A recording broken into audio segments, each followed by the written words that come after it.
การพัฒนาแขนงการเงินของนครหลวงจันทร์5 ปีผ่านมา มีรายรับเพิ่มขึ้นถึง 98 ส่วนห้อย และพ้นเด่นแม้นสามารถปฏิบัติรายรับงบประมาณลื่นแผนการทั้งหมด 2,000 กว่าตื้อกีบในกล่องประชุมใหญ่ผู้แทนคณะผักหักฐานแผนกการเงินนครหลวงจันทร์ครั้งที่8ทานสุริเดชสุวรรณจุ่มคำห้องหัวหน้าแผนกการเงินนครหลวงจันทร์ได้ขึ้นผ่านบทสรุปแผนพัฒนาเศรษฐกิจสังคม5 ปีผ่านมา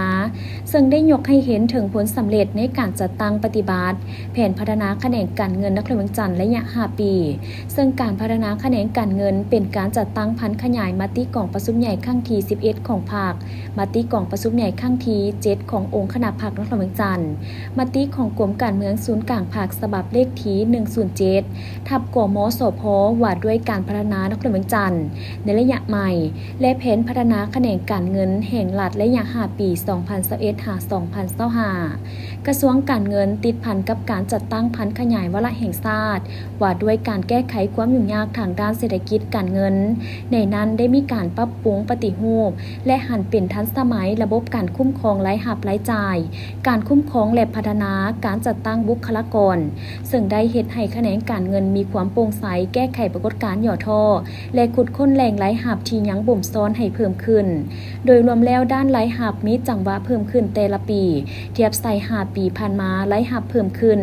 98 ส่วนห้อยและสามารถปฏิบัติรวมทั้งหมด 32,000 กว่าตื้อกีบเท่ากับ117 ส่วนห้อยของแผนการในนี้รายรับภาษีศูนย์กลางปฏิบัติได้ 2,000 กว่าตื้อกีบเท่ากับ109 ส่วนห้อยของแผนการรายรับสวยสหกรณ์นครหลวงจันทร์ปฏิบัติได้ 10,000 กว่าตื้อกีบเท่ากับ138 ส่วนห้อยของแผนการ5 ปีพ้นเด่นแม้นสามารถปฏิบัติรายรับงบประมาณลื่นแผนการทั้งหมดเกือบ 3,000 ตื้อกีบด้านรายจ่ายได้ประกอบส่วนเข้าในการพัฒนาเศรษฐกิจสังคมถ้าเทียบใส่5 ปีผ่านมารายจ่ายได้มีท่าเอียงเพิ่มขึ้น35 ส่วนห้อยสามารถปฏิบัติ5 ปีผ่านมาได้ 4,000 กว่าตื้อกีบเท่ากับ99ของแผนการสามารถลดผ่อนรายจ่ายได้